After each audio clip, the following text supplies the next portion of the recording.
kulanti wacan oo wanaagsan daawadayaal ku soo dhawaada barnaamijka taariikhda iyo hidaha oo ka daawataan Nabad TV toddobaadkiiba mar barnaamijka waxa aalaaba idin soo saara ama idin soo diyaariya anigoo ah Khadar Khaliif Alsoos barnaamijka taariikhda iyo hidaha waxaan ugu talagalay in aan wax badan kaga barano taariikhyahanada iyo sidoo kale guud ahaan hidaha iyo dhaqanka Soomaaliyeed barnaamijkan waxaan ugu talagalay in cid kasta oo taariikhaysa ama xog la xiriirta taariikh iyo hidde oo kasta oo la heli karo in barnaamijkan lagu soo bandhigo si bulshada Soomaaliyeed ay wax badan uga ogaato taariikhda iyo hidaha Soomaaliyeed barnaamijkan maanta waxaan ku soo qaadan doonaa taariikhdii Abwaan Raago Uwaas oo in badan dadku ay ku maqleen gabayadiisa iyo sheekooyinkiisa Raago Uwaas haddaba barnaamijka maanta waxaa marti igu ah Axmed Cabdi Abiib oo kamid ah odayaasha deegaanka Soomaalida isla markaana ah odayaasha ugu fiican hadda deegaanka taariikh badan iyo waxyaabo badan oo la xiriira dadkii hore taariikhoodii raadadkoodina haya ku soo dhawow Axmed Cabdi Abiib barnaamijka taariikhda iyo hidaha ee Nabad TV waan dhawahay aad iyo aad baad u mahadsan tahay taariikhda Raago Uwaas saan idin sheegay haddaynu maanta barnaamijkeena u guda gallo Raago Uwaas waxaynu ognahay inuu ahaa nin sheekooyin badan iyo gabayo badan iyo halqabsi badan ay Soomaalidu ku soo qabsato geyiga Soomaaliyeedna ay taariikhdiisa iyo sheekooyinkiisu mid caan ka yihiin isla markaana goobo badan oo taariikhi ah loogu magac daray ama iskuulo ama meelo muhiim ah Raago Uwaas loogu magac daray waxaa muhiim ah iyadana in la isxasuusiyo baahan in Raago Uwaas oo manhajyada afka Soomaaliga ee geyiga Soomaalidu degto meelo badan lagu soo qaadanayo taariikhiisa in badan aragnay hadda koor haddaba kuma aha Raago Uwaas xagee ku dhashay taariikhdiisu maxay ahayd gabayadiisi maxaa laga xasuusan yahay muxuu caan ku ahaa waxa maanta inoo faahfaahin doona oo kaga bogan doona barnaamijkan taariikhda iyo hidaha ee Nabad TV Axmed Cabdi Abiib mudane Axmed Cabdi Abiib ku soo dhaw barnaamijka mar kale bal in yarna intaadan u gudo gelin taariikhdaas waxaan jeclaan lahaa bulshada Soomaaliyeed ee ku daawanaysa inaad isbarto si aan fursad yar ku siiyo bal haddii aad dadka isbarto bismillaahir rahmaanir rahiim waxaan anigu ahay Axmed Cabdi Abiib oo ku dhashay degmada Dhagaxmadow aynigana ku soo gaaray aniga barashadaydu waa sida haddii ilaahay ka dhigo haddii aan u gudbo maxay ahaydey taariikhdii Raago Uwaas okay waa su'aashida koowaad aan ku weydiin doono mar hadda barashadaada inta noogu soo koobtay Axmed Cabdi Abiib soo inoo sheegay wuxuu ku dhashay degmada Dhagaxmadow ee gobolka Jarar wuxuu noo sheegay inuu jiro in ka badan 70 sano Axmed Cabdi Abiib taariikhdii Raago Uwaas xagee ku dhashay xagee ku barbaaray bal halka noo gal iyo sidii wax markii uu yaraa waxyaabihii lagu yaqiinay bal halka noo gal bismillaahir rahmaanir rahiim wuxuu ku dhashay Raago Uwaas degmada Dhagaxmadow meel kamida oo caadheer la yiraahdo laag faafan ah iyo Raago Uwaas ku dhashay wuxuu ku dhintay laag kale oo faafan ah Tamsa la yiraahdo kadiirka Tamsa la yiraahdo ku jira haddii aan taariikhdiisa idinka shakeeyo Raago Uwaas wuxuu ahaa nin caan ah oo dadka la cilmi ahayn buu ahaa wuxuu ahaa ninka isagoo 6 jir ah gabay khatar laga maqlay buu ahaa waxa kale oo ahaa ninka weligii afgudbeed aan laga helin buu ahaa gabay afgudbeed aan samaynin waxa kale oo ahaa ninka hooyaalay gabayga u sameeyay ee isagu curiyay buu ahaa wuxuu ahaa nin haddii dhaqankiisa iyo tilmaamihiisa lagu noqdo nin caan ah oo wuxuu ahaa nabadoon guud ah dadka Soomaalida ah jecel inuu nabad ka dhaxdhaliyo aan ahayn dadka barbagandada iyo isku diraha iyo dhibaatada yaqaan moon ahayn nin wuxuu ahaa isagoo yar ergey weyn noqday meelo badan buu ka shaqeeyay waxaa jirta regulada la magan waa uu isku dhacay sanad idil buu ergow dhex joogay kolkii ay isku dhaceen isagoo aradbax doontay yay nag isku leedilay meesha la yiraahdo gabay ana gabayaha hore ku tirin oo kolkii idin qorin yu ka tiriyay gabayga wuxuu ahaa ninka imisa goor ku dhex aradbaxay geel irmaana u doontay tolki inuu nabad ka dhaliyo doonayay buu ahaa nin aan ummadda waqtigii jirtay la dhaqanayn buu ahaa nin ka horeeyo wax aan dadku u muuqday buu ahaa gabayihiisa soo socda yaa lagu garan doonaa. waa gartay bal haddii taariikhdiisa si kooban intaa aad noogu sharaxday aan ku koobno taariikh waxaa jirtay Soomaalidu inta badan ay sheegto oo gabayadiisa in badan laga dhaxarko iyo taariikho kala duwan oo in badan laga sheekeeyo gabayadiisa waxaan ognahay inay kamid ahaayeen gabayo badan oo taariikhda Soomaalida lagu xusay gabayga ugu horeeyay ee Raago Uwaas uu tiriyo midkeeba ahaa ma la xasuustaa gabayga ugu horeeyay Raago Uwaas oo 6 jir ah oo fardala jooga oo gabiyo aabihii ku soo baxay bilaantiisa kolku arkay buu aamusay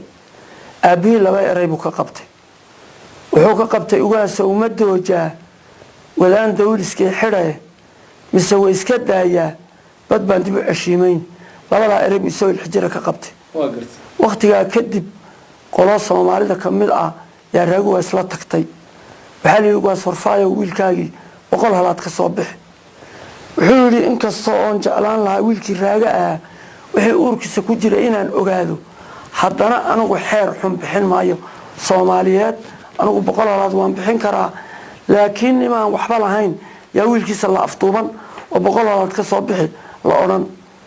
intii wiil Soomaaliyeed la isugu dhicilaa kayguna la waayo kadib Raage qoladii la tagtay nin Soomaalida kamid ah oo reerkooda ahayn yaa soo qaaday ninkii baa reerkooda keenay ninkii waxa la yiri 100 halaad qaada adigu ee qoladii la tagtay la siin lahaa wuu diiday wuxuu yiri qaadan maayo maxaa dooni ma gabadh in lagu siyaa dooni may maxaa dooni baa la yiri inaan Raaga walaalkii noqdaan dooni buu Raage bahdoodu 5 nin bay ahaayeen horta Raage inuu uga sarfaabo ahaa 12 nin bay walaal ahaayeen isaga bahdoodu 5 bay ahayd nin bahgooni oo madi ah yoo aabihii yiraahdaad kol Raage walaalkii noqon ka aw nuura yaa bahgooni ka soo la baatood geel la qaybsan ninkii sidii ku raacay sidii bay reerka kaga mid yihiin qoyskii Raaga keenay taariikhda Raaga saasay ahayd okay Ahmed Abdi Abib waad maasantahay gabayga in badan Soomaalida dhaxdeeda laga maqlo ama gabayada Raage in badan Soomaalida dhaxdeeda laga maqlo way badan yihiin bal haddaan soo qabto gabayadaas wixii aan ka kari karaa hal haddaan soo qabano gabayga kalax iyo faldaan wuxuu ku yimid niman Soomaali ah oo waqtiga la joogay geela la dhaqan jiray iyo fardaha koora qoran iyo fandhaalo iyo kalax qoran yuu u yimid maalin idil baa la wada joogay waa la wada qadeeyay sheekadoodii buu dhageystay wax kale oo sheeko oon geel ahayn buu ka waayay wuxuu doonay waqtiga la mari in horumar iyo wax kale iyo xun ay soo dhigaan uu ka waayay waqtigu ka waayay buu wuxuu yiri kalaxa iyo fandhaalka iyo intaan koorta qoranayni qorayga iyo haweenada intaan kaba u yeelayni kambalka iyo ardaayada intaan kala laxboodayni kolba ka inta doogale intaan kaalay oranayni karaar maati iyo rayfal buu keenay Faransiis koolmaanka iyo sinku waa kaalintaan gabay karimahaye eegoon cilmiga kor ugu laabtaaye kaamboy hajaro reetolkay kaba cadiisiye waqtiga wuxuu isagu ka fikiriyo wuxuu nimankani ka fikiri baa kala fogaaday kaamboyga iyo waxa uu sheegay bal dad badan oo Soomaaliyeed baa laga yaabaa inay fahansaneen haddaad yar macnaysa marka gabaygaas xagee u jeeday muxuu dadka ku tilmaansanayay muxuu ku baraarujinayay wuxuu ku baraarujinayay inay waxbarasho galaan inay dadka hormaray horta kaamboygu de waaga lama aqoon waxa la warin kaamboygu sheeg waa ma kaamboy waa de hadii Ilaahay ka dhigo baabuur baxday oo ciidan wato ya kaamboy leeyahay wuxuu ka doonay waxbarasho inay galaan siin waxa waaga la oran jiray taarka koolmaankuna de malaha ninka taar hayuu ahaa koolmaanka iyo siinku waa kaalintan gabaygu hore igu qumanaa buu leeyahay waxbuu tusaayo inay waxbarasho galaan oo adduunka raacaan oo ina geelan iyo ciidanun ku mashquulin yuu tusaayo aragti isaga dheer yaa u muuqatay dadkana intan bay aragtiisu ahay saasay aad arintu ku keenay waad mahadsantahay gabay kala jira oo Raago Uwaas uu iska leeyahay Allah u naxariistay oo la yiraahdo kolkay kula gudboon tahay arrini garasho loo waa gabayga xagee ku baxay oo bal hadaad meeriskiisa noo yar akhrido wax yar hadaad noo akhrido wuxuu ku baxay walaalkii iyo isaga walaalkii ugaas xuseenha yaa yidhi niman beelaha ka mida dadka yaa islaayay iyagana col bay ahaan dadku wada col buu ahaa waaga yuu yidhi war nimankii waa islaayeene ininkaan raaga u ergeyne war ma nimankayna colkahayne gabadhii u qurux badnayd adiga inta lagaaga keenay aad qabto soo ina layn maayaan saynu ugu tegi hadalkiibuu ka dayn waaye ininkaan walaal u kala ergeyne wax inaga xigaa ma jire war nimanku waa ina layna inaga daa in badan kolkii hadalkii laysku qabtay yuu yidhi kolkay kula gudboon tahay arrini garasho loo waa god abeeso gacantayda midig gelin aqoon maayo wiil gaarin geeska iyo dhegta iyo guudka qaban maayo shabeeloon guhaadiisa garan soo gar qaban maayo gojobkii golxada soo godnaa nin ila gaadaaya gag intaan idhaahdo oon hurdada ugu garaar beelo gadoobkayga hilibkaa ku yaal gooso odhan maayo war garaadkaygu meelaha barhkood ani igeyn maayo orday dhaaf buri ugaasseelu waa walaalkii wuu tegey nimankiibuu u tegey geed baa loo waabay waktigaa isagu nimanka kala qabuu leehay dhallinyaradii baa shirtayoo nin beesha duqeeda axmed samatar carab la odhan jiray yaa yidhi abofaqaani layga qarina xuruur la gelin ilaah waxaa loola jeeda yaa ogaada dhallinyaradoo faqi buu arkay ee xuruur la gelin nin casnimo ku waday war faqaani laga qarin xuruur la gelin ilaah waxa loola jeeda yaa ogaaday dhallinyaradii aan ugaaska dilay leedahay isna ma oga ugaaskii waa loola tegey war maa loola soo galay waktigaa rag uu wada tababaraa 100 warna haddii lagu soo tuuro 100kaba inaad u goyso tababar abaa la qabay ugaaskii warmihii lagu tuuray wuu u gooyey mid baa meel ka sanifay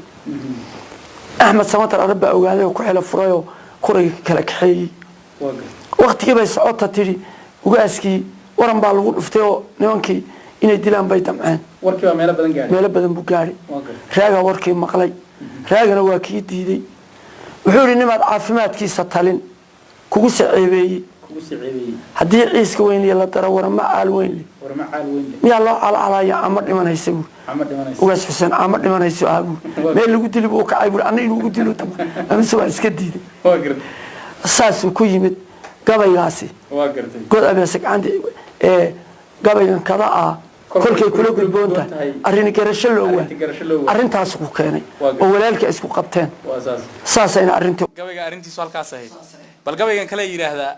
abiib iyo rag odayaala gabaygan xagee muxuu ku yimid see ku baxay wuxuu ku yimid niman uu maray buu arrin u bixiyay arrintii isagu sidii doonayay si aan ahayn iyo nimankii u soo dhigeen arrintii buu qaadan waayay isagu siday doonayay nimanka raguna rag xul oo u maray yuu ahaa meelaan meeji ahayn bay ku dhufteen wuxuu yidhi abiib iyo rag odayaala iyo awxirsiya yuusuf askartii ilahayd faarxow adiga nuur guure haddayna eexa jirin arrin unisaatan ka ahaatay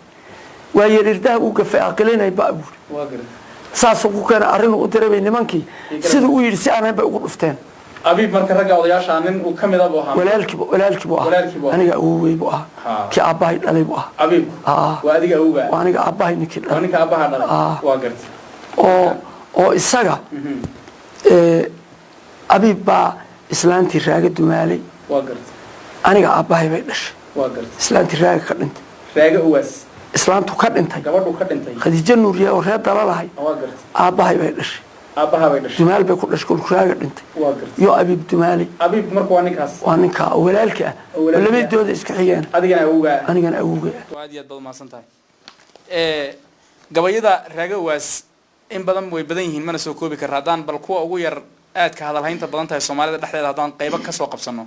inkastoo laga yaabo qaar badan oo muhiim ah inaan hadda aan halkan aan ku soo qaadan oo na soo koobi karin gabay kala jiro la yiraahdo gadla boqola gaagure 60 bal gabayga haddaad noo macnaysa gadla boqola iyo gaagure 60 muxuu ku baxay bal haddaad isagina yar noo mariso ku baxay laba beelood oo walaalo ah niman tobanaho walaalo ilmo guriga waa samatar leeyahay ya sagaalna waa israaceen ninna waa la isu bahaystay annaga qoyskanagaa laysu bahaystay sagaalkii kalena way israaceen sagaalkii israacay iyo samatir guuleed baa culubo rag badan iska laayay kolkay sagaalkii israacay baa dhexdoodii haddana rag iska laayay dadku dad baas buu ahaa sagaalkii israacday baa laba nin dhexdoodii iska dishay nimankii labada nin dilay baa yidhi war xageenka laa waagaana dadku wuu yaraa sidan ma ahayn nimankeena colkeenaan u galaalay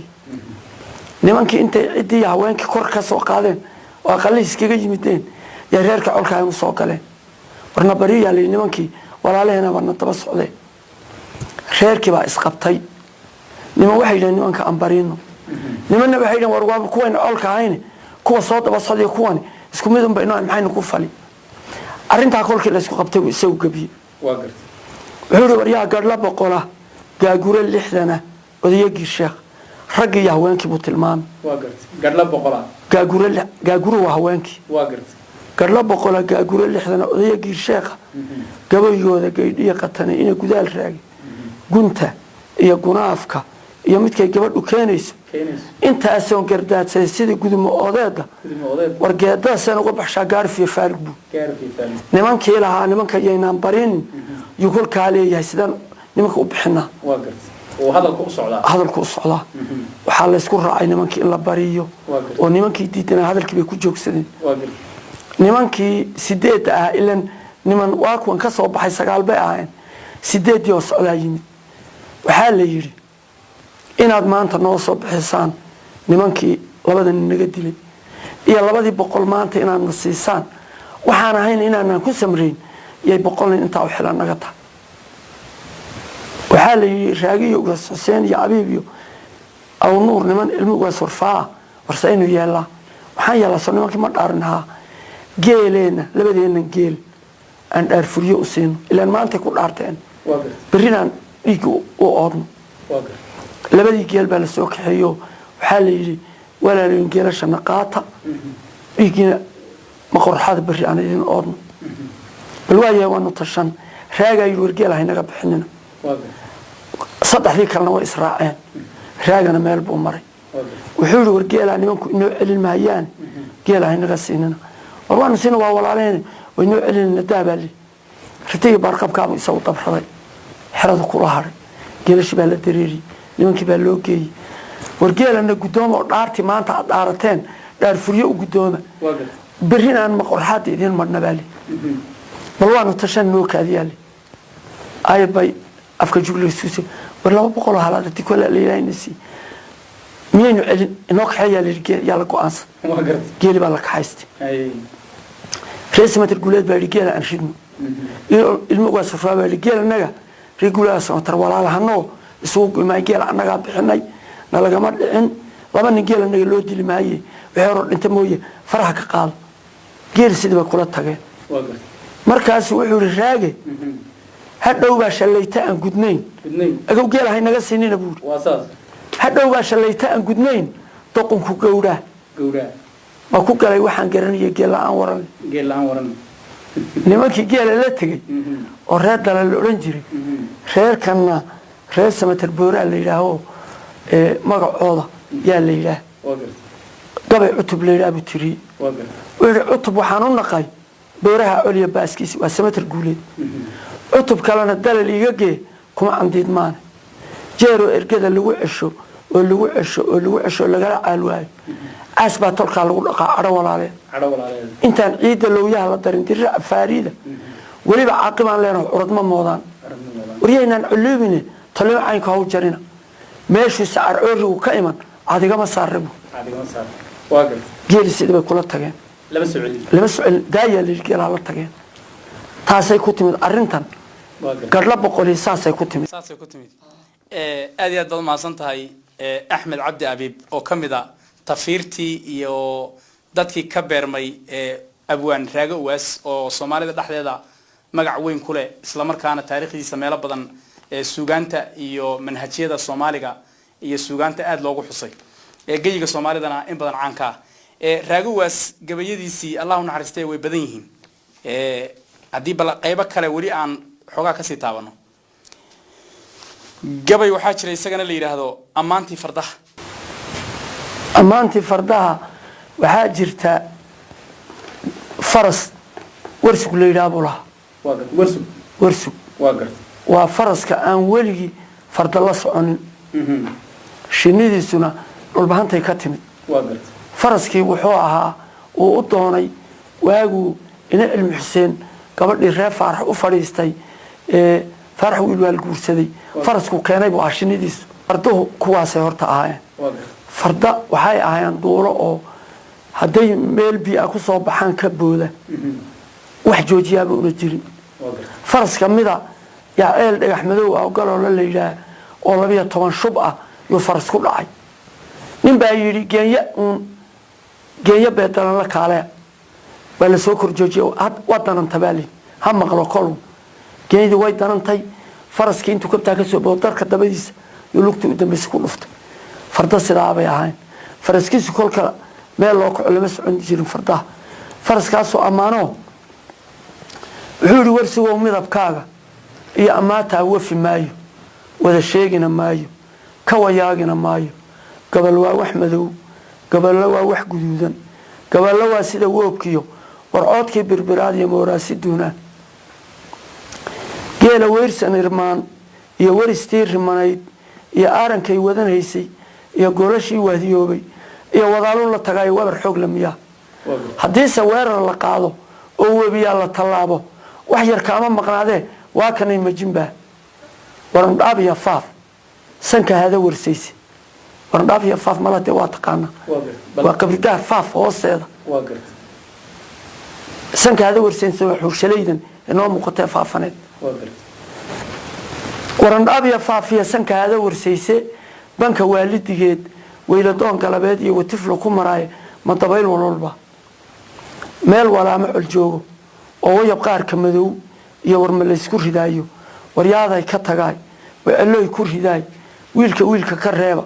meel waxaasi ka yeedhi wadkayga ima dhaafshee waclalaafka kaleeto yuu i weydaarinaya ma wakaalo allah iswalleexinta geedka wadhashaanka duleedka kolku heega la waarin ama saynta waraari watifbu u socdaayo mawacdoon gabadha afartuu ku waflayn iyo dhabarku wax ku qaadi iyo wejigaan u subkaaya ma wiilaan dhalayba way badan tahay oo caaw dhorta fataha ammaanta lama soo koobi karo marka waxaa soo amaana faraska u tirinaya waa warsug waa gart waa faraskii abwaan raagowaas waa gart wuxuuna ka soo jeedaa waa gart aad baad maasan tahay gabayada abwaan raagowaas allah u naxariistee lama soo koobi karo waa badweyn bal haddaynu kusii jirro weli gabayadiisa qaybo ka mid a iyo waxyaabahay ku yimaadeen gabayga la yidhaahdo aqli naaqus ama caqli naaqus gabayga muxuu ku yimid bal suu ahaa bal noona tiri haddaad kari karto wuxuu ku yimid raage rag fiican oo la dhashay baa waayahaa dhintay nin uu dhaliilahayay baa arrin isku qabsatay gabayga ninkaas horta ula jeeday arrintii faahfaahin maayo dushuman ka mari wuxuu yidhi agnaan jaran ulaalaan jid baran aga barshaydiida aqli naaqus ay tolosh anbada u sawlaal dhaxla umulaha agjoogjoogahan shir iman hayn ibrin taaganaha aan rugtiyo ooda karu dhaafin ardaan niijaha igaga adag guriga uurkiisa kolku timaha oogtiya ka dhiga adari boorboora ardaal nacasa naaguhu waa iska ogolaadaan ina ari jireed iyo nimaan habarti awrgoyn wixii aan ilaawaba soo nin xumo ima ogeysiiyabu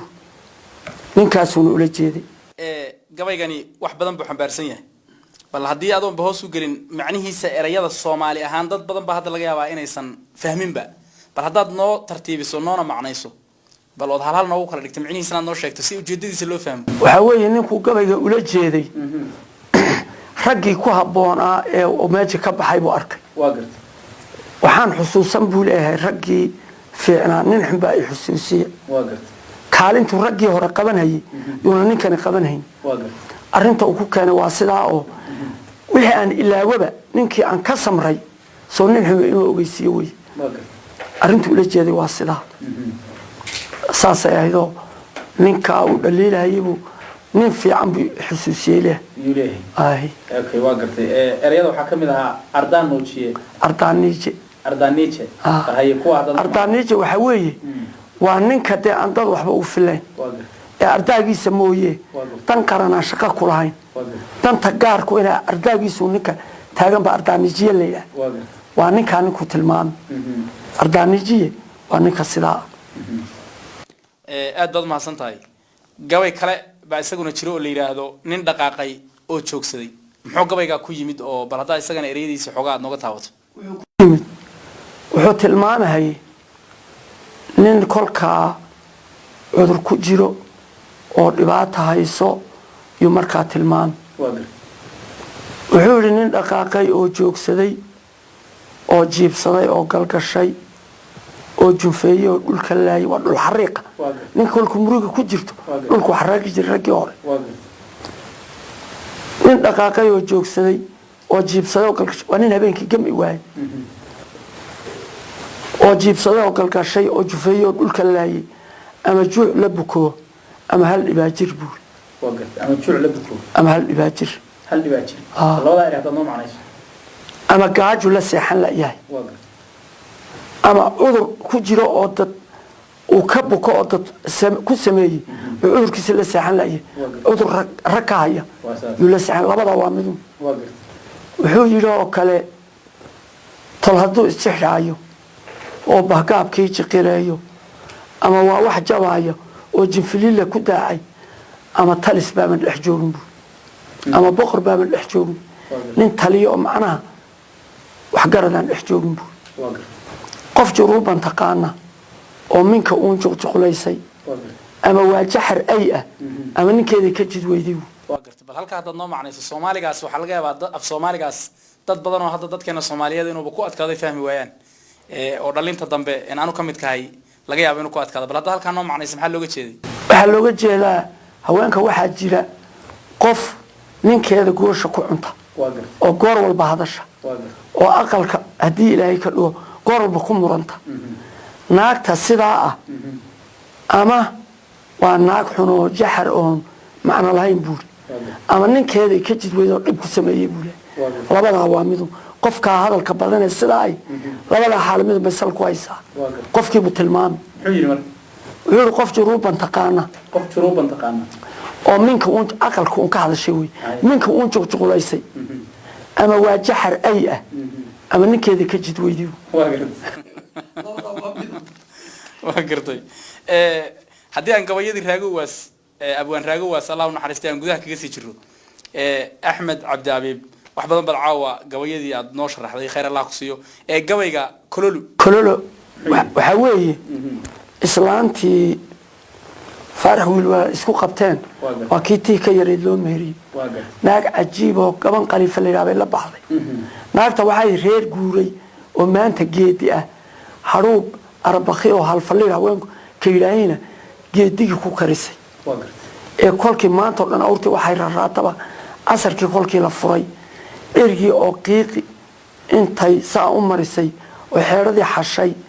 oo isuba ku dartay iyo geedo oo geedka ahar